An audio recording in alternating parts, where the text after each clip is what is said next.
오늘 하나님께서 우리에게 주신 말씀은 창세기 21장 8절에서 21절의 말씀입니다. 구약성경 26쪽 창세기 21장 8절에서 21절 말씀을 저희와 여러분이 한 절씩 교독하여 봉독하겠습니다. 아이가 자라매 젖을 때고 이삭이 젖을 때는 날에 아브라함이 큰 잔치를 베풀었더라. 사라가 본즉 아브라함의 아들 애굽 여인 하갈의 아들이 이삭을 놀리는지라. 그가 아브라함에게 이르되 이 여종과 그 아들을 내쫓으라. 이 종의 아들은 내 아들 이삭과 함께 기업을 얻지 못하니라 하므로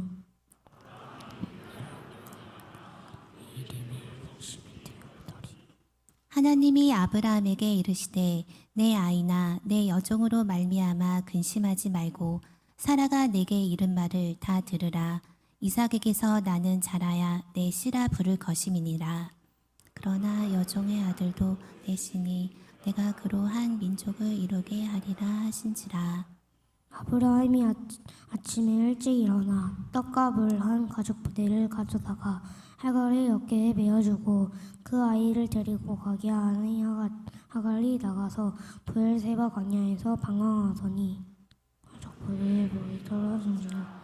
그 자식을 그물 아래에다가 두고 이르되 아이가 죽는 것을 참아 보지 못하겠다 하고 화살 한바탕 거리 떨어져 마주 앉아 바라보며 소리내어 우니 하나님이 그 어린아이의 소리를 들으셨으므로 하나님의 사자가 하늘에서부터 하갈을 불러 이르시되 하갈아 무슨 일이냐 두려워하지 말라.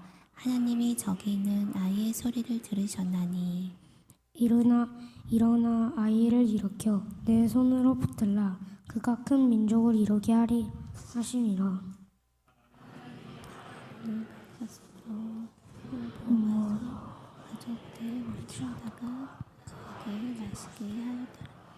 하나님이 그 아이와 함께 계심에 그가 장성하여 광야에서 거주하며 활 쏘는 자가 되었더니 그가 바란 광야에 거주할 때에 그의 어머니가 그를 위하여 애굽 땅에서 아내를 얻어 주었더라. 이것은 하나님께서 우리에게 주신 말씀입니다. 아멘. 샬롬. 자, 화면 한번 띄워주실까요? 자, 다음 장 넘겨주시면 되겠습니다. 자, 여러분, 지금 화면 속에 물컵이 있는데 이 물컵 안에 물이 어느 정도 들어있을까요? 어떤 사람은 물이 반이나 들었네 있네 하면서 긍정적으로 말할 수도 있고, 또 어떤 사람은 물이 반밖에 없네 라고 하며 부정적으로도 말할 수 있습니다. 최근에 한 연예인이 새로운 시각을 제시했는데요. 그 연예인이 연습 후에 물이 마시고 싶었는데 물이 반 정도 들어있는 걸 보고 물이 딱 너무 많으면 마시기 어렵고 또 너무 적으면 부족할 텐데 반 정도 있으니까 정말 좋은데 하며 완전 럭키비키잖아 라고 말을 했다고 합니다. 이 연예인이 어렵고 힘든 상황 속에서 긍정적인 사고를 위해서 외치는 럭키비키라는 말이 우리 사람들에게 사고의 방식을 변화를 주고 영향을 주면서 또 인터넷뿐만 아니라 지금의 현실 사회에도 유행이 되었다고 합니다. 우리가 살아가는 일상 중에서도 아마 럭키비키를 외치는 상황들이 정말 많을 것입니다. 오늘은 그 상황을 한번 살펴보고자 합니다. 자, 첫 번째 상황입니다. 빵집에 갔는데 내가 먹고 싶은 원하는 빵을 앞에 갔던 사람이 전부 다 샀다고 합니다. 이럴 때 과연 어떻게 할까요? 내가 원하는 빵을 사람들이 다 사갔네? 마침 기다려야 했는데 갓빵을 먹을 수 있는 기회잖아. 완전 럭키비키잖아. 네, 박수 해주세요. 와, 정말 갖고 온 빵을 먹을 수 있다니 정말 기대가 됩니다. 네, 두 번째 상황이 있습니다. 친구와 약속을 하고 준비를 다 마친 후에 나가서 버스를 기다리는데 아니 글쎄 친구가 1시간이나 늦게 온다고 한다는데요. 이럴 땐 또 어떻게 될까요? 친구가 1시간이나 늦게 와서 따분할 참이었는데 내가 좋아하는 교보문고에 가면 되잖아. 완전 럭키비키잖아. 박수 해주세요. 네, 이제 감사하게도 마지막 상황입니다. 네, 우리 친구들 일본 비전 트립에 갔는데 하루 16,000보나 걸어서 너무나 다리가 아팠다고 합니다. 혹시 이럴 때는 어떤 상황인지 혹시 청소년 중에서 혹시 한번 얘기해 보실 수 있을까요? 얘기해 볼 용기가 있는 친구가 있을까요? 네, 잔잔합니다. 마침 내가 준비한 게 있어서 다행이잖아. 럭키비키잖아. 일본 비전 트립 16,000보나 걸어서 너무 힘들었는데 마침 세력도 기르고 하나님의 비전까지 발견하다니 완전 럭키비키잖아. 박수 해주세요. 네, 여러분 우리가 살면서 여러 상황들을 마주하는데요. 그 상황 속에서는 정말 많은 희노애락을 느끼게 됩니다. 우리는 사실 가능하다면 정말 많이 웃고 싶고 기쁘고 싶고 미소 짓는 일만 가득하길 바라지요. 하지만 실상 우리가 살아갈 때 마냥 웃고 지내기만은 어렵다는 것을 압니다. 때로는 낙심하고 슬픔에 빠지고 앞이 깜깜한 절망에 빠지기도 합니다. 그러나 우리는 이 모든 상황 속에서 어려움을 극복하고자 나름대로 여러 가지 방법과 힘을 찾아내려 합니다. 이렇게 럭키비키라는 긍정적인 사고를 하고 외치는 말도 어쩌면 우리가 인간적으로 이 상황 속에서 벗어나고자 노력하는 방법 중에 하나라고 생각됩니다. 감사합니다.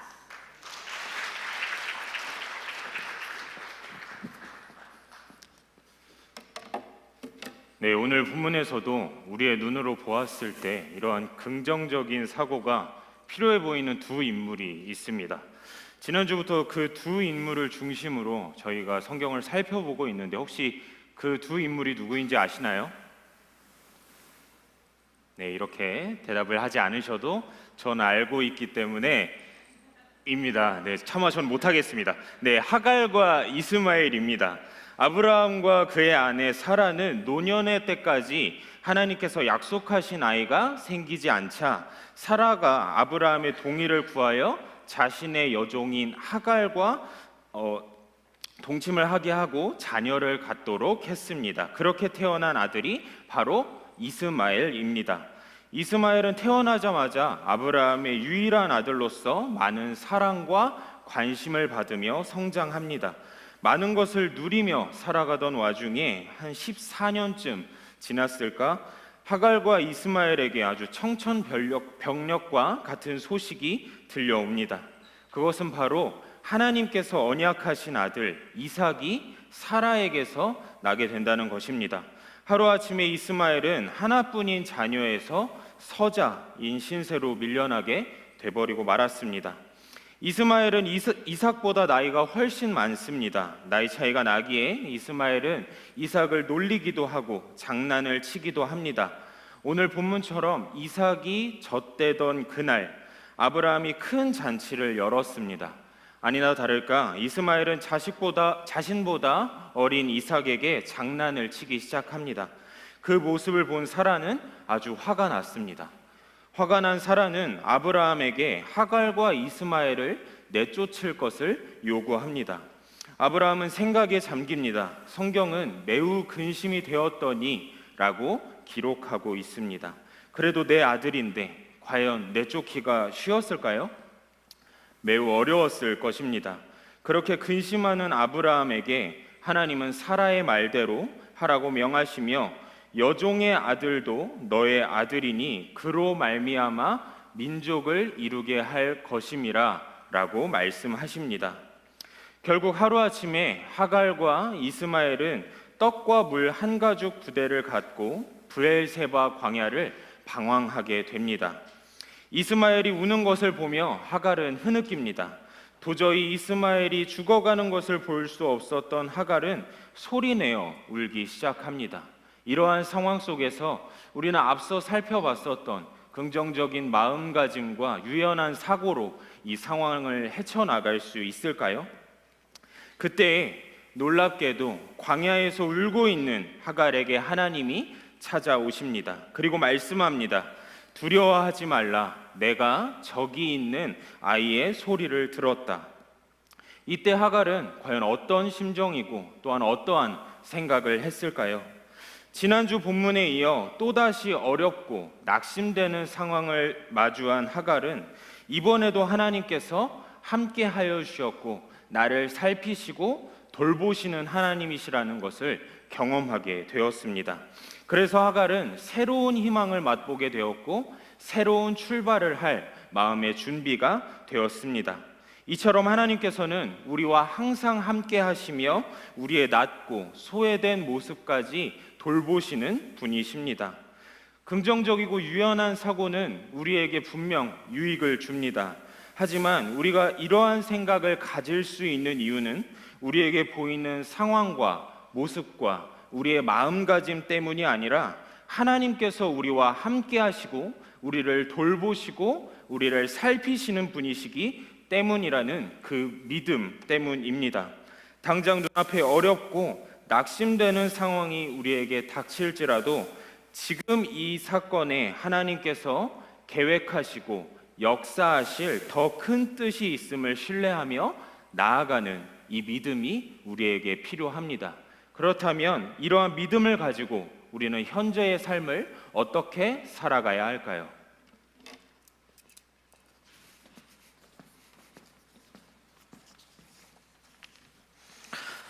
네, 사랑하는 성도 여러분, 우리의 삶에서 예상하지 못한 변화와 어려움을 맞이할 때가 있습니다. 때로는 우리가 원하지 않는 방향으로 일이 흘러가기도 하고 또 계획했던 대로 이루어지지 않을 때도 있습니다. 그럴 때 우리는 종종 이런 질문을 드곤 합니다. 왜 나에게 이런 일이 생기는 걸까? 내가 의도한 것은 이것이 아닌데.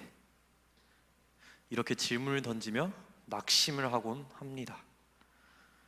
그러나 오늘 본문에서 한 가지 중요한 사실을 우리는 발견할 수 있습니다. 바로 하나님께서 우리의 삶 속에서 여전히 일하고 계신다는 것입니다. 하갈과 이스마엘은 광야로 쫓겨났습니다. 그들의 상황은 매우 절망적이었죠. 먹을 것도 없었고 마실 것도 없는 그 황량한 광야에서 그들은 눈물 속에 하나님을 부르짖었습니다. 그러한 그들의 모습을 보고 하나님께서는 잊지 않고 기억하고 계셨죠. 그들의 울음소리를 들으셨고 새로운 희망과 새로운 길을 열어주셨습니다. 우리의 삶도 마찬가지입니다. 우리의 눈에는 우리의 시각과 우리의 생각으로는 상황이 힘들고 어려워 보일지라도 하나님께서는 그 순간에도 우리를 보고 계시고 우리의 목소리를 듣고 계시고 우리의 눈물을 기억하고 계시며 좋은 길로 인도하고 계신다는 것입니다. 그렇다면 우리는 우리의 삶 속에서 어떻게 해야 하나님의 역사하심을 믿으며 나아갈 수 있을까요? 첫 번째는 하나님께서 함께 하심을 믿어야 합니다. 하갈과 이스마엘이 광야에서 방황할 때 하나님께서는 그들을 보고 계시고 그들의 울음소리를 들으셨습니다. 하나님께서는 오늘 이 자리에 우리와도 함께 하시며 우리의 모든 상황을 다 알고 계십니다. 그러므로 우리는 어떤 상황에서도 낙심하지 말고 절망하지 말고 하나님을 신뢰하는 믿음을 가져야 합니다. 두 번째는 눈앞의 상황이 아니라 하나님의 계획을 바라보아야 합니다. 하갈이 울고 있을 때 하나님께서는 그녀의 눈을 밝히셔서 샘물을 보게 하셨습니다. 우리도 당장 눈에 보이는 환경에만 집중을 하면 절망할 수도 있고 낭망할 수도 있고 더 이상 어떻게 해야 될지 모르는 그런 방황에 빠져 있을 수도 있습니다. 하지만 하나님의 관점에서 보면 그 속에서도 새로운 길과 새로운 희망을 열어주고 계신다는 것입니다. 사랑하는 성도 여러분, 긍정적인 사고방식은 우리의 삶에서 좋은 영향을 줍니다. 하지만 그것보다 더 중요한 것은 우리의 삶을 주관하시는 하나님을 신뢰하는 믿음입니다.